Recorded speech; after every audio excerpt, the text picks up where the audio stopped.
जी नमस्कार दोस्तों, मैं एडवोकेट विजय कुमार राय आपका अपने यूट्यूब चैनल के माध्यम से हार्दिक स्वागत और अभिनंदन करता हूं। मैं रोजाना की भांति आपके समक्ष law, legal justice, legal awareness के तहत नए नए कानूनी विषयों पर परिचर्चा करने के लिए तत्पर और तैयार रहता हूं। आज का जो विषय हमारा आपके समक्ष बड़ा ही इंपॉर्टेंट, बड़ा ही महत्वपूर्ण विषय है, जिसमें यह कहा गया कि पत्नी को नहीं मिलेगा इंटरिम मेंटेनेंस, कि पत्नी को नहीं मिलेगा अंतरिम भरण पोषण। तो क्यों नहीं मिलेगा पत्नी को अंतरिम भरण पोषण? पत्नी अक्सर लगाती है मेंटेनेंस का केस पति के ऊपर। ये हम लोग जान रहे कि जब भी मैट्रिमोनियल डिस्प्यूट होता है तो मैट्रिमोनियल डिस्प्यूट होने पर अक्सर पत्नियां पति के ऊपर फाइनेंशियली, इकोनॉमिकली, मेंटली प्रेशर देने के लिए निश्चित तौर पर मेंटेनेंस का केस करती कराती रहती हैं। और जब भी मैट्रिमोनियल डिस्प्यूट होता है तो यह हमेशा खर्चों के बाबत निश्चित तौर पर पत्नियां अपने पति के ऊपर यह केस दर्ज करती हैं और ऐसे मामलों में मुकदमा करती कराती रहती हैं। और एक चीज ये भी बता दूं अपने अनुभव से कि पत्नियां जो हैं अक्सर एलिगेशन या सोर्स ऑफ इनकम इतना बढ़ा चढ़ा कर बताती हैं अपने उस मुकदमे में कि उनका मेंटेनेंस जो है लागू हो भी जाता है। अब मेंटेनेंस का केस जो पत्नियां अपने पति के ऊपर करती हैं, ऐसे क्या प्रावधान हमारे देश में या हमारे कानून में लागू हैं कि उनका इंटरिम मेंटेनेंस तो देखिए अलाउ होने की व्यवस्था अलग है। हम यहाँ चर्चा कर रहे हैं। अब इसी में देखिए कई हमारे श्रोता होंगे जो हमको व्हाट्सएप पर मैसेज करेंगे या यूट्यूब पर मैसेज करेंगे, भैया सर आप ये बता दो कि इंटरिम और मेंटेनेंस में क्या अंतर होता है। कि आप एक तरफ इंटरिम की बात करते हैं, एक तरफ मेंटेनेंस की बात करते हैं। मेंटेनेंस की व्यवस्था में भरण पोषण होता है गुरु। इंटरिम होता है कि मुकदमा दाखिल कर दिया आपकी पत्नी ने आपके ऊपर, तो जो मुकदमा लड़ाने की व्यवस्था में जो समय व्यवस्था के अनुसार जो उसका खर्च हो रहा, इंटरिम तो बाद में डिसाइड होगा। वो सोर्स ऑफ इनकम 25 से 30% आपको देना ही देना है। उससे पहले एक इंटरिम मेंटेनेंस यानी एक खर्चा बर्चा, बात नहीं समझे आप मेरी, मैं खुल के बता दे रहा हूं आपको कि इंटरिम का मतलब ये होता है कि आपकी पत्नी ने यदि आपके ऊपर कोई मेंटेनेंस का केस कर दिया, उसकी एक बच्ची है, बच्चा है, वो है, कचहरी आ रही, 20 रुपया आना, 20 रुपया जाना, 20 रुपया का नाश्ता, 60-100 रुपया खर्चा हो रहा उसका। सिंपल भाषा में बता रहा हूं, समझने वाले समझ जाएंगे इस चीज को, कि उसका 100 रुपया कचहरी आने में खर्च है, प्लस वकील साहब की फीस है, 1500 फीस दे रही होगी डेट पर। तो यही है इंटरिम, कि उसको मुकदमा लड़ने के लिए इंटरिम अलाउ हो गया।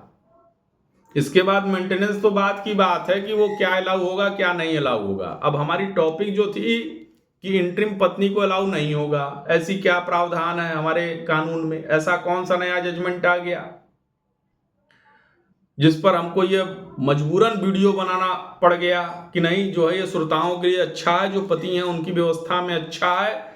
और पत्नियों को भी ये चीज जान लेनी चाहिए कि इंटरिम कहाँ अलाउ होता है, कहाँ मेंटेनेंस मिलता है, कहाँ नहीं मिलता।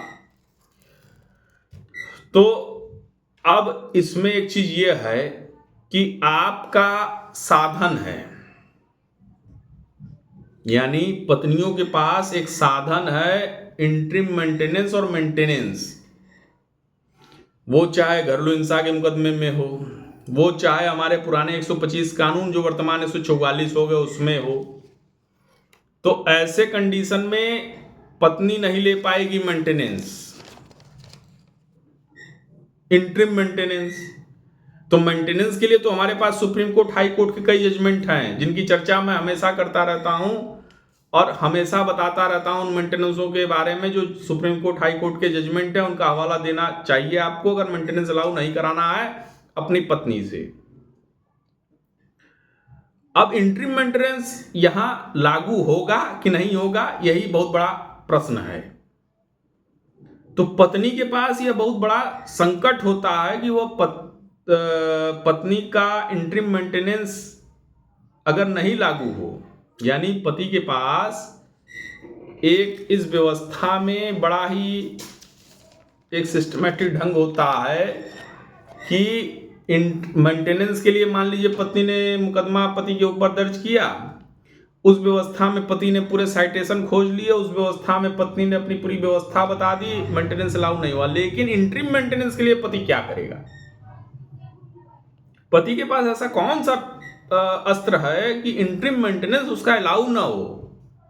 इंटरिम मेंटेनेंस की व्यवस्था में उसको क्या ऐसे दांव पे चलने चाहिए या कौन से ऐसे जजमेंटों का हवाला देना चाहिए या पत्नी का किस व्यवस्था में क्या कर्म व्यवस्था है उसकी क्या चर्चा कोर्ट में करेगा?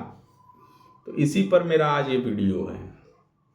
खैर, मेंटेनेंस, इंटरिम मेंटेनेंस को खत्म करने की व्यवस्था में कराया जा सकता है कि नहीं कराया जा सकता, यह भी एक बहुत बड़ा इंपॉर्टेंट प्रश्न है। तो इंटरिम मेंटेनेंस को तो खत्म कराया जा सकता है। अगर आप पति हैं, आपकी पत्नी ने आपके विरुद्ध जो है मेंटेनेंस का केस दाखिल कर दिया, तो कई ग्राउंड हैं उस व्यवस्था में। लोअर कोर्ट ने मान लीजिए, फैमिली कोर्ट ने जो है दे दिया, उस व्यवस्था में आप हाई कोर्ट चैलेंज कर दीजिए सबूत के साथ, तो निश्चित तौर पर वो खत्म हो जाएगा। तो घबराने की बात नहीं, मेंटेनेंस का तो सिस्टम है। अब यहां चर्चा हो रही इंटरिम मेंटेनेंस की। तो इंटरिम मेंटेनेंस को कैसे पति जो है खत्म कराएगा यदि लागू हो गया तो निश्चित तौर पर आपको एक कहानी में बड़े स्पष्ट तौर पर बता दूं, एक सच्चाई बता दूं कि फैमिली कोर्ट में, लोअर कोर्ट में आप यदि पति हैं, आपकी पत्नी ने यदि इंटरिम मेंटेनेंस के लिए कोई एप्लीकेशन मूव किया, भले आपकी पत्नी आपसे ज़्यादा पैसा कमा रही, तो फैमिली कोर्ट, लोअर कोर्ट उस व्यवस्था में इंटरिम मेंटेनेंस अलाउ कर देगी। चूंकि इसलिए कर देगी कि पत्नी ने ये अपने पिटीशन में नहीं लिख के आई हैं कि नहीं हम कमा रहे 20,000 रुपया, हमारे पति जो है 80,000 रुपया कमा रहा है। पत्नी अपने कमाई को छुपाएगी, पति के कमाई को बढ़ाएगी। तो इसी आधार पर इंटरिम मेंटेनेंस पत्नी का लागू हो जाता है। इसके सापेक्ष में सुप्रीम कोर्ट का एक जजमेंट है जिसमें इंटरिम मेंटेनेंस के बाबत नेहा रजनीश, सब लोग जान रहा है इस चीज को, कि उसमें एफिडेविट लगता है। उसी व्यवस्था में, पति पत्नी की व्यवस्था में, यदि जो कंप्लेनेंट है यानी पत्नी, वो भी एक एफिडेविट देती है, पति भी एफिडेविट देता है, उसी व्यवस्था में इंटरिम मेंटेनेंस लागू होता है। अब इंटरिम मेंटेनेंस को लागू करने के लिए नेहा रजनीश के एफिडेविट को भी देखा जाता है लोअर कोर्ट द्वारा, और पत्नी द्वारा पिटीशन को भी देखा जाता है। उसके सापेक्ष में सबूतों की व्यवस्था भी देखी जाती है। हाई कोर्ट अगर इंटरिम मेंटेनेंस लोअर कोर्ट ने लागू कर दिया और आप ये कह रहे हैं कि नहीं आपकी पत्नी आपसे ज्यादा कमा रही, मैं जो ये वीडियो बना रहा हूं उस वीडियो में एक चीज आप जान लीजिए कि जो केस की चर्चा मैं कर रहा हूं वहां पत्नी ज्यादा कमाती थी पति के तुलना में। तो निश्चित तौर पर जब पति ऑलरेडी कमासूत है, मेंटेनेंस का हवाला दे रहा हाई कोर्ट, मेंटेनेंस का हवाला दे रहा सुप्रीम कोर्ट, तो उस व्यवस्था में इंटरिम मेंटेनेंस भी लागू नहीं होना चाहिए और वो लागू नहीं होगा।